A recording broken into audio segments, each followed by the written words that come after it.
விளக்கு உடையது வினமில் ஊக்கம் வரை கைவிடு எண்ணத்து இகழ்ச்சி ஏற்பது இகழ்ச்சி அயனிட்டு உள் ஒப்புரவு ஒழுகு ஓதுவது ஒளியை அவியம் பேசு அக்கம் சுருக்கே. வணக்கம், என் பெயர் கண்ணகி நகர் உமா மகேஸ்வரி.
தெருவிளக்கு வெளிச்சத்துல நாங்க முன்னேறி வருவோம் உயரத்துல, வாழ்ந்தா கூட வறுமையில வரலாறு படைப்போம் இந்த நகரத்துல. இது வெறும் காலா பாடல் இல்லை, காலத்தின் பாடல் என்பதற்கு உதாரணம் கண்ணகி நகர் உமா. சூப் கடை நடத்தி வருபவர் உமா வாசுதேவன்.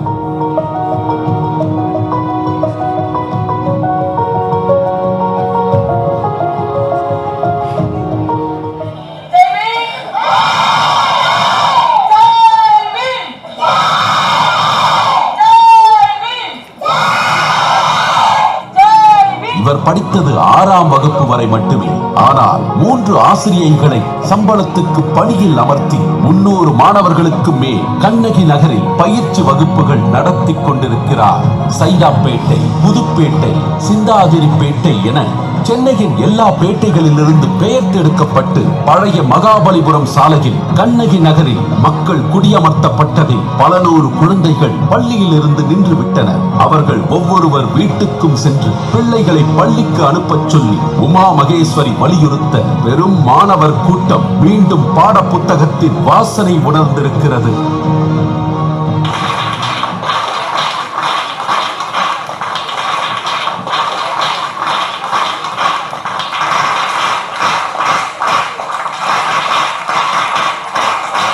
உமா மகேஸ்வரியின் பயிற்சி வகுப்புகள் மூலம் +2 படித்த 25 மாணவர்கள் வெற்றிகரமாக தேர்ச்சி பெற்று கல்லூரிக்குள் நுழைந்திருக்கிறார்கள். தன்னுடைய சூக்கடை மற்றும் கணவர் வாசுதேவன் ஆட்டோ ஓட்டுவதில் கிடைக்கும் சொற்ப பணத்தை வைத்துக் கொண்டு இவ்வளவையும் செய்து வரும் உமாவின் பெருங்கனவு கண்ணகி நகர் அமைந்திருக்கும் அதே பழைய மகாபலிபுரம் சாலையில் உள்ள மிகப்பெரிய IT நிறுவனங்களில் பல ஆயிரம் சம்பளத்தில் தங்கள் பகுதி மாணவர்களும் வேலை பார்க்க வேண்டும் என்பதே அது. உமா வாசுதேவனின் கனவு மெய்ப்பட வேண்டும் என விரும்பும் ஆனந்த விகடன் அவரை இந்த ஆண்டின் டாப் 10 மனிதர்களில் ஒருவராக அங்கீகரிக்கிறது.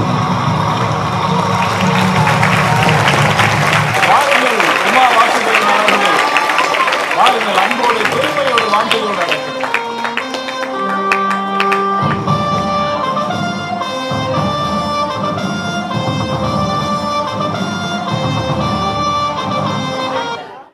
உயிருக்கு மேலான மாணவ செல்வங்களுக்கு காலை வணக்கத்தை அன்புடன் தெரிவித்துக் கொள்கிறேன். எல்லோரும் நல்லா இருக்கீங்களா?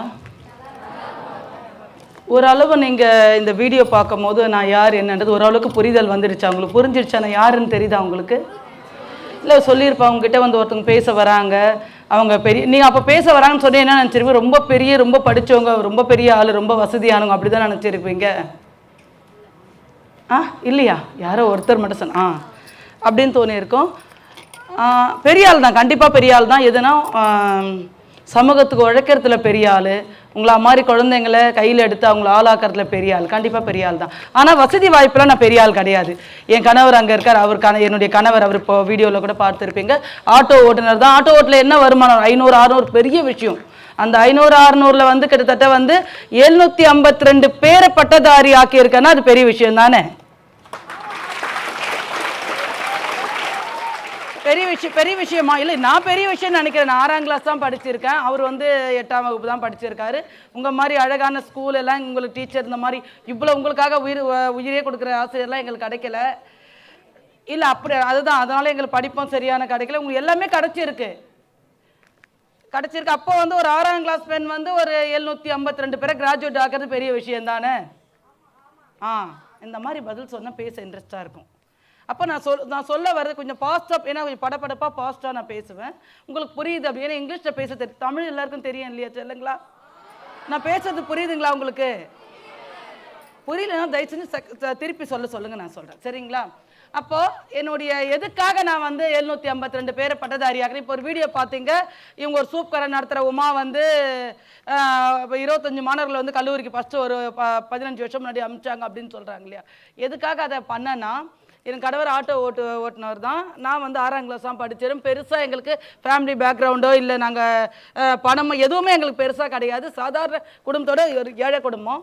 அப்போ என்னுடைய 3 குழந்தைங்களை வந்து ஸ்கூல்லேருந்து வெளில அனுப்பிச்சிட்டாங்க, ஃபீஸ் கட்ட முடியாததுனால.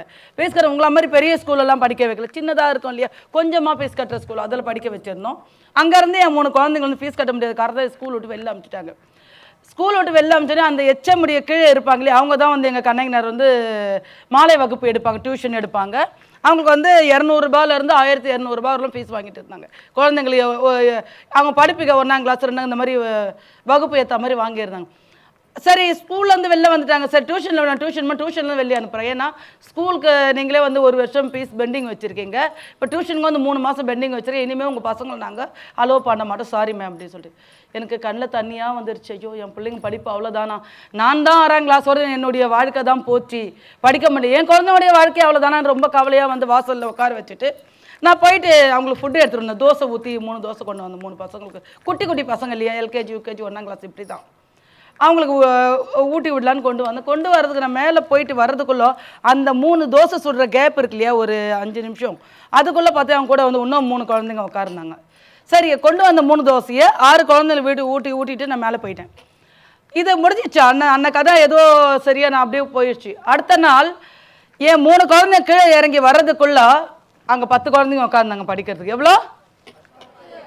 10 பிள்ளைங்க உட்காந்துரு. சின்ன குழந்தைங்க எப்படி 1ஆம் கிளாஸ் படிக்கிற குழந்தைங்க, அது 5ஆம் வகுப்பு படிக்கிற பிள்ளைங்க வரலாம், உங்கள் கூட நானும் படிக்கிறேன் உட்காந்துருந்தாங்க.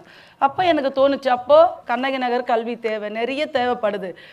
என்னுடைய 3 குழந்தைங்க மட்டும் இல்லை, கல்வி பெற முடியாத குழந்தைங்க ஆயிரக்கணக்கான குழந்தைங்க இங்கே இருக்காங்கன்னு அன்றைக்கி ஏதோ எனக்கு தெரிஞ்சிச்சு. அப்போ என்ன பண்ண போயிட்டு நானும் சரி அந்த குழந்தைங்களை படிக்க வச்சு சாக்லேட் வாங்கி கொடுத்தேன். அந்த 1 ரூபா சாக்லேட் வாங்கி அந்த 10 பிள்ளைகளும் கொடுத்தேன். அன்றைக்கி முடிஞ்சிடுச்சு. அதுக்கு அடுத்த நாள் ஒரு 4-5 நாள் அப்படியே போச்சு. ஒரு 10 நாள் தாண்டி இருக்காது, 100 குழந்தைங்க என் வாசலில் இருந்தாங்க. நீங்கள் நம்புறீங்களா என்னன்னு தெரியாது, 100 குழந்தைங்க. 6ஆம் கிளாஸாக இருந்த நான் டீச்சரோட ஹெட்மாஸ்டர் ஆகிட்டேன். உங்களுக்கு அந்த ஒரு உங்களை மாதிரி அழகாக இப்போ நான் வரும்போது எல்லாரையும் கவனிச்சுட்டு இருந்தேன், எவ்வளோ அழகாக இருக்கீங்க. எப்பயுமே இந்த குழந்தைங்க வந்து சொல்லுவாங்க இல்லையா, ரோஜாப்பூ அழகு, மல்லிப்பூ அழகு, முல்லைப்பூ அழகு, இந்த பூ வாசனை. என்னை பொறுத்தவரையிலும் குழந்தைங்க, இந்த குழந்தைங்க தான் அந்த யூனிஃபார்மோட பார்க்கும்போது எப்படிப்பட்ட அழகு தெரியுமா? கடவுளை விட தெய்வத்தோட ஒரு அழகான உருவை தான் குழந்தைங்க தான் எனக்கு. எனக்கு குழந்தைங்க ரொம்ப பிடிக்கும். ஏன்னு தெரியாது, ஏன்னா குழந்தை அந்த சின்ன வயசில் 6ஆம் கிளாஸ் மேலே என்னால் ஸ்கூல் போக முடியல, இந்த மாதிரி உங்களை மாதிரி ரிச்சர்ஸ் யூனிஃபார்ம் போட முடியல என்றதுனாலே என்ன ரொம்ப ஏக்கம். உங்களை பார்த்தா அப்படியே எனக்கு உங்களை கண்ணிலேருந்து விலகவே இல்லை. அப்படியே பார்த்துக்கிட்டே வந்து உட்காந்து இங்கே ஓடுறத விட கொஞ்சம் தான் கவனிச்சு, உங்களை தான் நான் கவனிச்சிருந்தேன். என்ன பண்ணுறீங்க, எப்படி இருக்கீங்க ஒவ்வொருத்தரும். அதே மாதிரி சொல்கிறேன், அந்த ரோஜாப்பூ, மல்லிப்பூ, அந்த முல்லைப்பூ, என்ன உலகத்திலேயே குறிஞ்சி என்ன ஒரு அழகான பூ இருந்தாலும் அதுக்கு மேலே ஒரு படி தான் பள்ளி படிக்கிற மாணவர்கள் அழகானவங்க. உண்மையிலேயே ரொம்ப அழகானவங்க. உண்மையிலே அதுவும் இந்த பள்ளிக்கூடத்தில் பார்க்கும்போது எக்ஸ்ட்ராவாக கொஞ்சம் அழகாக தெரியுறீங்க. ஏன்னு தெரியல, எக்ஸ்ட்ரா அழகாக தெரியும். நிறைய பொம்பளை பசங்க வர இருக்கீங்க இல்லையா, ரொம்ப அழகாக தெரியும். பெண் பிள்ளைங்களே அழகு, ஆண் பிள்ளைங்களும் அழகுதான்பா. இல்லை கோச்சிக்குவீங்களா, அதனால சொல்லிடுறேன். ஆண் பிள்ளைங்களும் அழகு தான். இருந்தாலும் பெண் பிள்ளைங்க வந்து, ஏன்னா நான் அந்த வயசுக்கு எனக்கு கிடைக்காத வச்சு நான் சொல்ல ரொம்ப அழகாக இருக்கு. இப்போ 6ஆம் கிளாஸ் யோசிச்சு பார்த்து உங்கள் மாதிரி உங்களோட சின்ன பொண்ணாக இருந்திருப்பேன். இந்த மாதிரிலாம் ரிச்சாக ட்ரெஸ் பண்ணிக்கினே ஸ்கூல் போகிற வாய்ப்பு எனக்கு கிடைக்கல. இப்போ இந்த மாதிரி ஒரு ஏக்கம் இருக்குது இல்லையா எனக்கு, எல்லோரும் கவனிக்கிறீங்களாம்மா? இப்படி ஒரு ஏக்கம் எனக்கு இருக்கு இல்லையா. இப்போ 100 பசங்க உட்காந்து நம்ம எப்படி டீச்சரில் ஹெட்மாஸ்டர் ஆகிட்டா, ஆஹா ஸ்கூலுக்கு போகல, 10th கூட பாஸ் பண்ணல, +2 போகல, காலேஜ் போகல, எப்படிடா காலேஜ் எப்படி பிரின்சிபால் ஆகிட்டோமே நம்ம, ஆஹா நல்லா இருக்கேன் இந்த லைஃப் அப்படின்னு சொல்லிட்டு உட்காந்து படிங்க. ஒன்றும் சொல்லலை, படிங்க. நானே 6ஆம் கிளாஸ் ட்ராப் அவுட் என்ன சொல்லி தர முடியும். நீங்கள் படிங்க, புக்கே எடுத்து படிங்கன்னு சொல்லிட்டு பின்னாடி HM லுக்கு காட்டணும் இல்லையா, அதனால கை காட்டிட்டு சும்மா அப்படி ஒரு ரவுண்ட் போயிட்டு வருவோம் கூட. நம்ம கெத்த விட்டுறக்கூடாது இல்லைப்பா, என்னத்தான் இருந்தாலும் அப்படி போயிட்டு ஒரு ரவுண்ட் போயிட்டு அப்படி வருவேன். ஆனால் என்னன்னா, இல்லை எப்பயுமே நம்ம கௌரவத்தை விட்டுறக்கூடாது. HM ஆகிட்டா அப்புறம் எத்தனை சினிமாவில் பார்த்துருப்பேன், HMனா எப்படி வருவார், எத்தனை டிவி சீரியலில் நான் பார்த்துருப்பேன். அதெல்லாம் ஞாபகப்படுத்தி அதெல்லாம் கற்பனை பண்ணி அப்படியே கை கட்டி அப்படியே ஒரு வாக்கு அப்படி லைட்டாக அப்படி பசங்க முன்னாடி போயிட்டு படி சீக்கிரம் படி. எனக்கு என்ன பையனா புக்கு கொண்டாந்து நீட்டும் போது ஓடி போயிடுவேன். எனக்கே படிக்க தெரியாது, எப்படி சொல்லி கொடுக்கறது இல்லைம்மா. எனக்கு படிப்பு கல்வி ரொம்ப பிடிக்கும். ஆனால் எனக்கு புக்கில் இங்கிலீஷ் தமிழே தகராறு நம்மது நேராக இங்கிலீஷ் புக் கொண்டாந்து கையில் கொடுப்பேன். மிஸ் இது சொல்லி கொடுங்க. ஆஹா என்னை மாட்டி விடுன்னு காத்திருந்தா, ரொம்ப நாளாக பழிவாங்க இந்த காத்திருந்து மாட்டி விட்டான் அப்படின்ட்டு. சரி கொஞ்சம் உட்காந்து படிப்பா அப்படின்னு அப்போ யோசித்தேன். அப்போது படிக்கிறதுக்கு நிறைய பிள்ளைங்க இருக்காங்க, கல்வி அவசியமான குழந்தைங்கள் இங்கே இருக்காங்க. ஆனால் எங்களுக்கான ஆசிரியரோ வகுப்பு எடுக்கிறவங்களும் தான் கிடையாது அப்படின்னு சொல்லி அங்கே டிகிரி முடித்தவங்களோ இல்லை +2 முடித்தவங்க முடிச்சுட்டு இருப்பாங்க இல்லையா, சாதாரணமான குடும்பத்தை ஒரு குழந்தை 2 குழந்தை வச்சு கஷ்டப்படுற சகோதரிகளை கூப்பிட்டு நான் 1500 ரூபா தரமா நீங்கள் கிளாஸ் எடுத்து வந்து அங்கே இருக்குது. 3 பேரை வச்சு 100 குழந்தைங்க, கொஞ்ச நாளில் 300 குழந்தைங்களாயிடுச்சு. அதாவது ஒரு மாதம் தாண்டல 300 குழந்தைங்க. அது வந்து என்ன சொல்லுவாங்க, 9வது மெயின் ரோடு. நான் வசிக்கிற கண்ணகி நகர்ன்றது வந்து மினி தாராவி 1.5 லட்சம் மக்கள் வசிக்கிறாங்க. 27,000 குடும்பங்கள் இருக்கு. எவ்வளோ பேர் சொல்லுங்க டோட்டல்? பாய்ஸ் மட்டும்தான் பதில் சொல்றாங்க. ஆமாம்மா நீங்கள் தான் என் ஓட்டு உங்களுக்கு தான்பா. பாய்ஸ் மட்டும்தான் பதில் சொல்றாங்க. யார் பதில் சொல்கிறோம் அவங்களுக்கு தான் நான் சப்போர்ட் பண்ணுவேன். அப்போ 27,000 குடும்பங்கள் வசிக்கிற இடம், 5 குழந்தைங்க இருக்கும், 8 குழந்தைங்க இருக்கும். ஏன்னா இவங்கெல்லாம் வந்து விஷயம் தெரியாது. இவங்களாம் அவ்வளோ எப்படி வறுமையில் வந்து பிள்ளைங்களை படிக்க வைக்கணும் வளர்க்கணும் தெரியாது. சும்மா இருக்கட்டுமே ஒரு சப்போர்ட் இருக்கணும் அப்படியே உருவாகிற குழந்தைங்க. அங்கே வந்து பார்த்தீங்கன்னா 1.5 லட்சம் மக்கள் இருக்காங்க. அதான் மினி தாராவின்னு சொல்லுவாங்க. தாராவி கேள்விப்பட்டிருந்தா உங்களுக்கு தெரிஞ்சிருக்கும். மினி தாராவி தான் கண்ணகி நகர்னா அந்த சாலையோர பகுதிகளை அப்புறப்படுத்தி ஒரே இடத்துல டம்ப் பண்ணி வச்சிருக்காங்க. ஒரே இடத்துல இப்போ ஸ்கூல் படிக்கிற பசங்களை உங்களை எப்படி வச்சிருக்காங்க அந்த மாதிரி எங்களை வந்து ஒரே இடத்துல வச்சிருப்பாங்க. நிறைய ஒரு 70-80 ஊர்களை கொண்டாந்து, ஊரில் இருக்க மக்களை கொண்டாந்து சாலையோர ஏழ்மையான குடும்ப வீடு இல்லாமல் இருப்பாங்க, ஒரு தார் ஷீட் போட்டு இருப்பாங்க. அந்த மாதிரி குடிசை அந்த மாதிரி குடும்பங்களை கொண்டாந்து ஒரே இடத்துல டம்ப் பண்ண இடம் தான் கண்ணகி நகர் வரலாறு உங்களுக்கு தெரிஞ்சிருக்கு. நிறைய பேப்பர் பார்த்துருப்பீங்க. நீங்கள் யூடியூப்லாம் சர்ச் பண்ணால் கண்ணகி நகர் என்னன்றது வரும். இன்றைக்கி ஒரு ஆள் நாங்கள் மாற்றிட்டோம். அது ஒரு அளவுக்கு மாற்றிருக்கோம், ஃபுல்லாக மாற்ற முடியாலும் ஒரு அளவுக்கு மாற்றிட்டோம். அப்போது அந்த 27,000 குடும்பங்களுக்கு கல்வித்தான் நான் ஒரு ஆள் மட்டும் பண்ண முடியாது இல்லையா. நான் ஒரு ஆள் மட்டும் பண்ண முடியாது. என்ன பண்ணலான்னு யோசித்தேன். இப்போ ஒன்றும் இல்லை, இந்த பாப்பா ரொம்ப அழகாக இருக்கான்னு சொன்னோன்னே என் தம்பிக்கு நான் ஏன் அந்த பாப்பா மட்டும் அழகாக இருக்கான்னு சொன்ன, ரொம்ப அழகா இல்லையா அப்படின்னு தோணுமா இல்லையா. இந்த மாதிரி எப்படி இவங்களை தூண்டி விட்டு இவங்களை கொண்டாந்து இந்த வேலையை செய்ய வைக்கிறது யோசிச்சு என்ன பண்ணேன். எனக்கு நிறைய வந்து காசு தராங்க, வெளிலேருந்து வரும், நிறைய டொனேஷன் கொடுக்குறாங்க டியூஷன் எடுத்து அப்படின்னு. ஏன்னா 300 பசங்க உட்காந்துட்டாங்க இல்லையா. அந்த சாலையே கல்வி சாலையாக மாறிடுச்சு. அதாவது கண்ணகி நகர் கொள்ளை அந்த திருடல்கள் நிறைஞ்ச ஊருன்னு சொல்கிற ஒரு இடத்துல கல்வி சாலையாக அந்த இடம் மாறிடுச்சு. இந்த பக்கம் பார்த்தா 10th பசங்க, இந்த பக்கம் பார்த்தா 6th பசங்க, இந்த பக்கம் 8th பசங்க, இந்த பக்கம் வந்து LKGலேருந்து 5ஆம் கிளாஸ் படிக்கிற வரல பசங்க, அப்படி ரோடு ஃபுல்லாக பசங்க. எப்படி உட்கார வைப்பானா ஒரு இந்த அளவு கை உட்காரணும், இந்த அளவுக்கு தூரம். அப்போ கற்பனை பண்ணி பாருங்க அந்த ரோடு எப்படி இருக்குன்னு. அந்த 9வது மெயின் ரோடே கல்வி சாலையாக மாதிரி எந்த பக்கம் பார்த்தாலும் குழந்தைகள் உட்காந்துருக்காங்க. அப்போ தேங்க்யூ. அப்போ இது என்ன ஆயிடுச்சுன்னா, என்னுடைய எப்பயுமே நம்ம ஒரு வேலை செஞ்சால் அந்த வேலையுடைய பேக்ரவுண்ட் நம்ம அப்போதுக்கு அந்த நேரத்துக்கு புரியாது. நான் பாட்டு முன்னூறு பசங்களை உட்கார வச்சு நம்ம எச்எம் ஆகிட்டோம், 3 பேர் கிளாஸ் எடுக்கிறாங்க. அதை வந்து +2 படிக்கிற பசங்களை வந்து 6ஆம் கிளாஸ் 7ஆம் கிளாஸ் தான் எடுக்க சொல்லுவோம். நீங்களாம் எடுத்து கடைசியாக நீங்கள் படிங்கன்னு சொல்லிட்டு, அப்போ வந்து 10th படிக்கிற பசங்களை வந்து யூகேஜி எல்கேஜி இவங்களாம் எடுக்க சொல்லி நான் மாற்றி இந்த மாதிரி கிளாஸ் மாற்றி கடகடன்னு எல்லாம் படிக்க ஆரம்பித்தாங்க. அப்போ என்னன்னா, ஒரு பையன் தினேஷ்ன்ற மாணவன் வந்து எங்ககிட்ட டியூஷன் வரும்போது, அப்போ படிக்க வரும் ரோடு அதே என் கல்வி சாலையில் படிக்க வரும்போது 8 மார்க் எடுத்திருந்தான். எவ்வளோ? வெறும் 8 மார்க், நம்ப மாட்டீங்க, 8 மார்க் எடுத்திருந்தான். தமிழ்லேயே 8 மார்க் எடுத்திருந்தான். அவனை கூப்பிட்டு படிக்க சொல்லி கொடுத்து 6வது மாதம் தான் எக்ஸாம் வருது. அவன் எழுதுறான், 80 மார்க் எடுக்கிறான். எவ்வளோ?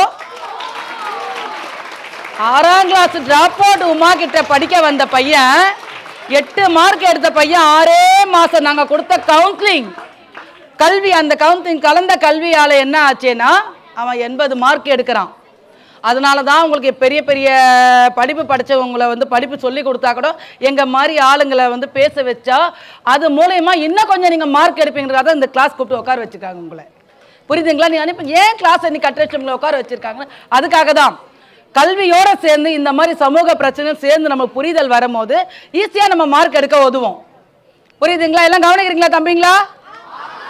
கவனிக்கிறீங்களா? நான் பேசுறது உங்களுக்கு புரியுதா?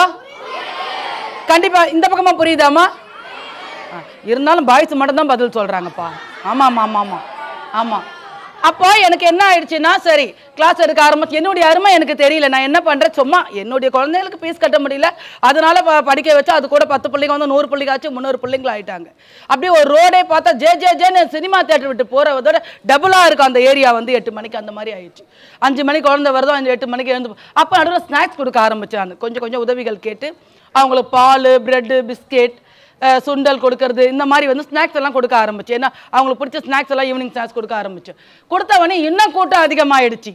ஏன்னா படிக்க பாதி பேரும் ஸ்நாக்ஸ் நம்ம குழந்தைங்க நிறைய பேர் வருவாங்க இல்லையா, நிறைய பேர் வந்துட்டாங்க. இவங்கெல்லாம் பிடிச்சி ஸ்கூல் அப்போ ட்ராப் அவுட் பசங்கள்லாம் எடுத்துன்னு போயிட்டு என்ன பண்ணால் ஸ்கூலில் சேர்த்தோம். 100-150 குழந்தைங்களை ஒரே வருஷத்தில் வந்து ட்ராப் அவுட் சில்ட்ரன்களை ஸ்கூலில் சேர்த்து அவங்கள படிக்க வச்சவங்க தான் இந்த 25 கிராஜுவேட் மாணவர்கள் 10 வருஷம். எப்படின்னா 8வது 9வதுக்கு மேலே நான் போக மாட்டேன், ஸ்கூல் போகவே மாட்டேன் அப்படின்னு சொன்னாங்க. அந்த ஸ்நாக்ஸ்க்காக வந்து உட்காந்து ஸ்நாக்ஸ் கொடுக்குறாங்க. ஏதோ மாலை சிற்றுண்டி கொஞ்சம் கிடைக்குது அங்கே போனால் அப்படின்னு வந்து உட்காந்தாங்களே பசிக்கு. அந்த பிள்ளைங்களை படிக்க வச்சு ஊக்குவித்து அவங்கள இந்த மாதிரி பேசியே இப்படி டார்ச்சர் பண்ணியே அவங்கள மார்க் எடுக்க வச்சுட்டேன் நான். நல்ல டார்ச்சர் தான் அவங்களை படிங்கன்னு கொடுமைப்படுத்தியே என்ன ஆயிடுச்சு, அவங்க வந்து +2 நல்ல மார்க் எடுத்த வந்து, அதாவது ட்ராப் அவுட் சில்ட்ரனுக்கு வந்து ஸ்கூல் ஃபஸ்ட்டு வந்தாங்க. எங்க கண்ணகி நகர்ல இருக்கிற ஸ்கூல் ஃபர்ஸ்ட் வந்தவனையும் டோட்டல் கண்ணகி நகரே உமாவை திரும்பி பார்க்க ஆரம்பிச்சிருச்சு. என்ன பண்ணாங்க டோட்டல், அப்போ இவ்வளவு பிள்ளைங்க இருக்காங்க, ஒரு பொண்ணு ஃபர்ஸ்ட் வந்தா எல்லாரும் திரும்பி பார்ப்பாங்க இல்லையா, அந்த மாதிரி டோட்டல் யாரும் அவங்க கிளாஸ் எடுக்கிறவங்க. அப்போ வந்து நான் அது வரலாம் நான் நல்லா கொஞ்சம் மேக்கப்லாம் பார்த்துங்களா, உங்களுக்காக நான் மேக்கப்லாம் கொஞ்சம் பண்ணிட்டு வந்திருக்கேன். நான் உங்க அளவுக்கு அழகா இல்லப்பா சிரிக்காதீங்கப்பா, உங்க அளவு நான் அழகா இல்லை, இருந்தாலும் கொஞ்சம் மேக்கப் போட்டாவது கொஞ்சம் பண்ணணும் இல்லையா, அதனால கொஞ்சம் எல்லாம் பண்ணிட்டு அதனால வந்து நான் நின்ன இல்லையா. அப்போ என்ன நினச்சிட்டு இருக்காங்க, அது வரை நான் என்ன படிச்சிருக்கேன்னு அந்த ஜனங்களுக்கு தெரியாது. ஐயோ அந்த அம்மா ரொம்ப பெரிய படிச்சவங்க, அவங்க பாயிண்டாக பேசுவாங்க, கொஞ்சம் பேச மட்டும் தான் தெரியும் எனக்கு, இந்த மாதிரி பேச மட்டும் தான் தெரியும். அதே மாதிரி உங்களை மாதிரி படித்தவங்க மாதிரி எனக்கு பேச தெரியாது. அப்போ என்ன நினச்சிட்டாங்க, அந்த அம்மா 2 டிகிரியோ 3 டிகிரியோ வாங்கியிருக்காங்க, அந்த அம்மா ட்ரெஸ்ஸு பார்த்தா அவ்வளோ லுக்காக இருக்கும். ஏன் 100 ரூபாய் புடவை கட்டணும், நான் நேர்த்தியாக கட்டுவேன், 100 ரூபாய் புடவையாக தான் இருக்கும், அது நேர்த்தியாக கட்டிட்டு போவேன் நான். அப்போ என்ன ஆயிடுச்சு, அந்த அம்மா நிறைய படிச்சிருக்காங்க அதனால பண்ணுறாங்க. அந்த அம்மா அப்படி என்ன தாண்டா படிச்சிருக்காங்க, ட்ராப் அவுட் சில்ட்ரனை கொண்டு போய் படிக்க வச்சாங்க. 2-3 வருஷத்தில் பார்த்தா அவன் பார்த்தா 9வது 8வது படித்த பசங்க பார்த்தா ஸ்கூல் 10th ஃபஸ்ட்டு வராங்க, +2 ஃபஸ்ட்டு வராங்க, என்னப்பா சொல்லி தராங்கன்னு. அப்போ என்ன ஆயிடுச்சுன்னா, செல்லு வச்சுக்கின்னு நாங்கள் எடுக்கிற கிளாஸை வீடியோ எடுக்க ஆரம்பிச்சு சுற்றி இந்த மாதிரி பண்ணி ஃபேஸ்புக்கில் போட்டாங்க இல்லையா. ஃபேஸ்புக்கில் போட்டதுக்கு அப்புறம் என்ன ஆச்சுன்னா, வெளியில் தஞ்சாவூர், மதுரை, சேலம், அதாவது நிறைய ஊர்கள் இருக்குது, சுற்று வட்டாரத்தில் இருக்க ஜனங்கள்லாம் ஒரு வண்டலூர் ஜூ போவாங்க, ஒரு மெரினா பீச் போவோம், இல்லை ஏதாவது ஸ்கூல் ப்ரோக்ராம் டூர் போவோம் இல்லையா, அந்த மாதிரி அவங்க பள்ளி குழந்தைங்களை எங்களுக்கு டூர் இட்டுன்னு வர ஆரம்பித்தாங்க கண்ணகி நகருக்கு. அந்த 5 மணிக்கு வந்து நிற்க வச்சுட்டு சூப்பர்மா எப்படின்னா எங்களுக்கே தெரியாது, ஒரு வேன் வந்து நிற்கும், அதில் பசங்க இருப்பாங்க, அப்படியே கவனிச்சுட்டு இருப்பாங்க. ஏன்னா அது ஒரு ரோடு, அதாவது கொஞ்சம் குடிக்கிற ஆளுங்களும் நிறைஞ்ச இடம் தான் அந்த இடம், அதனால வந்து நின்று பார்த்துட்டு இருப்பாங்க. அப்போ அந்த வேன் வேணா நிற்க நான் கவனிப்பேன், என்ன ஏதோ ஸ்கூல் ப்ரோக்ராம் ஏதோ வந்திருப்பாங்க போல இருக்குது, ஏதோ கல்யாண நிகழ்ச்சிக்கு வந்திருக்காங்க போல இருக்குன்னு. ஆனால் அவங்க நாங்கள் எங்கள் பாடசாலை முடிஞ்ச உடனே 8-10 வந்து எங்கிட்ட பேசுவாங்க. அம்மா நாங்கள் தஞ்சாவூர்லேருந்து வந்தோம், மதுரையிலேருந்து வந்தோம், சேலத்தில் வந்தோம், நாங்களாம் வந்து தோற்று போன ஒரு விஷயத்தை கையில் எடுத்திருக்கீங்க. நாங்கள் இரவு பாடசாலை ஆரம்பித்து எங்களை வந்து அரசியல்வாதிகளும் எங்களை வந்து மற்றவங்க அந்த ஊரில் இருக்க தப்பான ஒரு பிஸ்னஸ் மரம் அடித்து விரட்டி எங்களை மண்டியை ஒடிச்சு வீடை பூட்டி வெளில அமிச்சாங்க. ஆனால் ஒரு பெண்ணாக இருந்து துணிச்சலாக பண்ணுறீங்க. அப்போ தான் தெரியுது, ஓஹோ இது பின்னாடி இவ்வளோ வில்லங்க இருக்கா, ஐயோ அப்படின்னு. ஏன்னா படிப்பு கொடுக்கக்கூடாதுன்னு ஒரு டீம் இருக்கும் இல்லையா, உங்களுக்கு புரியுதுங்களா?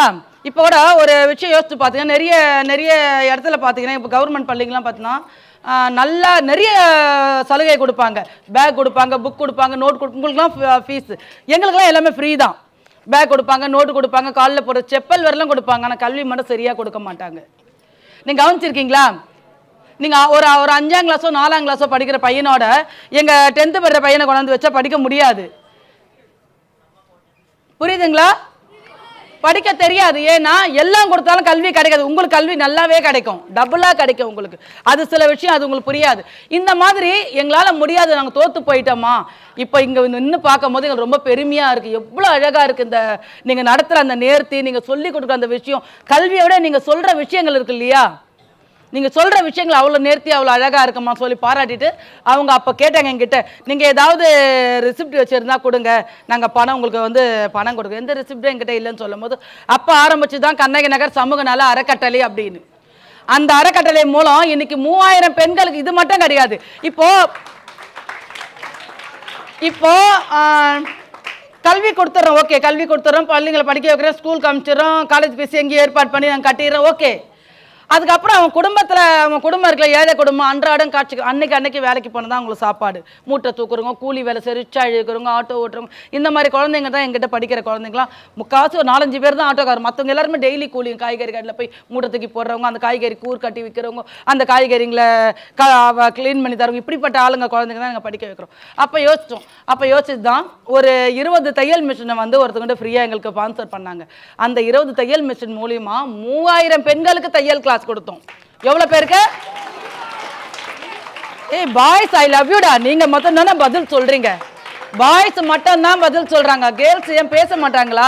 ஏதாவது கண்டிஷன் நான் பதில் சொல்லக்கூடாது, பேசக்கூடாது, கண்டிஷன் எதாவது இருக்கா உங்களுக்கு? சூப்பரா, வாழ்த்துக்களை. என் ஓட்டு உங்களுக்கு தான், மறுபடியும் என் ஓட்டு உங்களுக்கு தான்.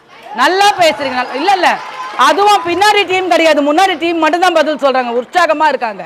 பின்னாடி நான் பேசுறது கேக்குதா ராஜா? கேக்குதா? சரி.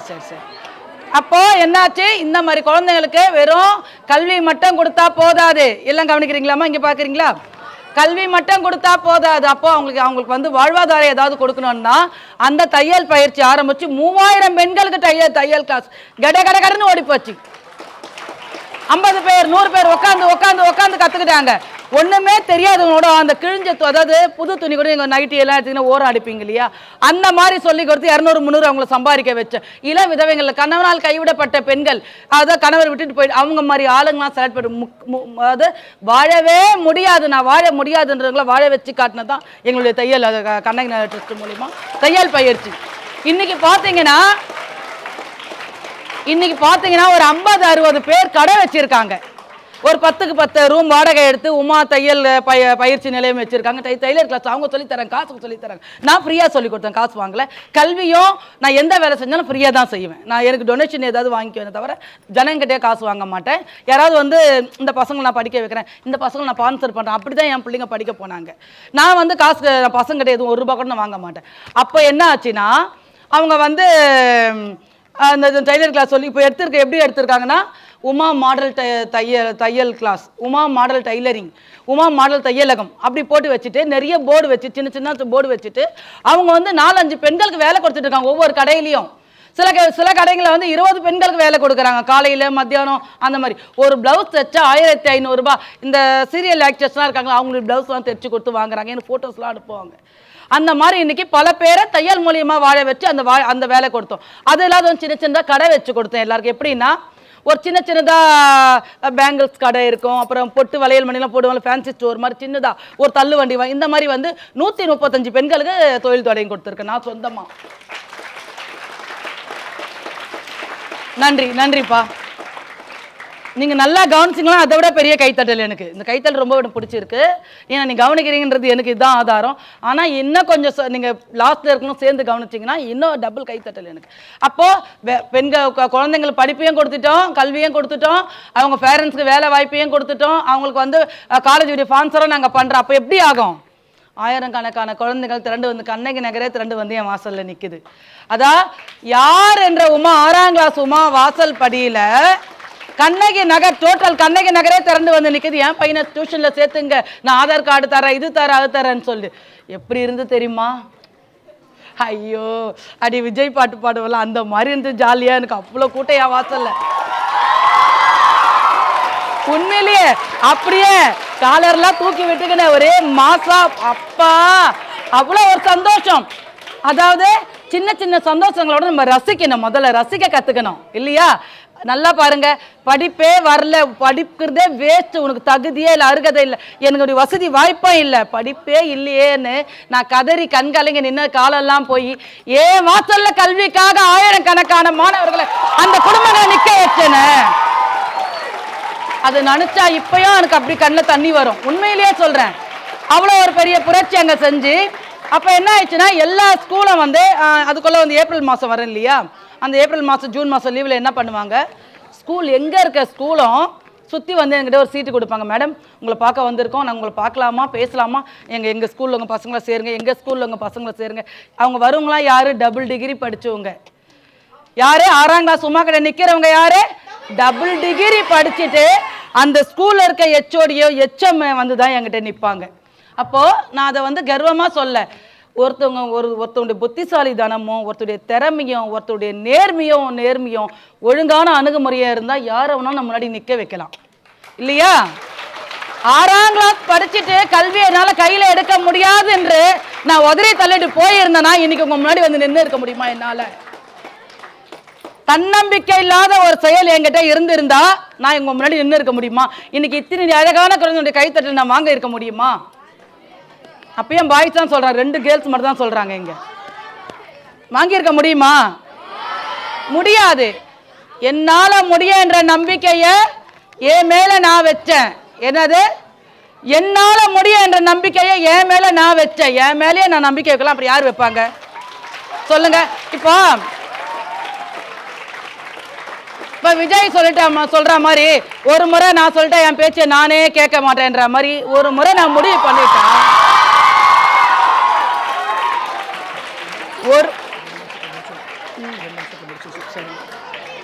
அப்போ என் மேல நானே என் மேல நம்பிக்கை நான் வைக்கலன்னா யாரு வைப்பாங்க? யாரும் வைக்க மாட்டாங்க. அதனால உங்க மேல உங்களால முடியும், உங்களால அதிகமான மதிப்பெண் எடுக்க முடியும் நம்பிக்கை நீங்க வைக்கணும். உங்க மேல யார் வைப்பாங்க? நம்பிக்கை. பக்கத்துல இருக்க பையன் எடுப்பா மார்க், பக்கத்துல இருக்க பொண்ணு எடுப்பா மார்க்லாம் நினைக்க கூடாது. உங்களால முடியும் என்ற நம்பிக்கை உங்க மேல நீங்க வச்சா மட்டும்தான் வாழ்க்கையில வெற்றி பெற முடியும். சரிங்களா? திருப்பி திருப்பி சொல்றேன், என்னால முடியும் என்ற நம்பிக்கையை நம்ம மேல நம்ம தான் வைக்கணும். சரிங்களா?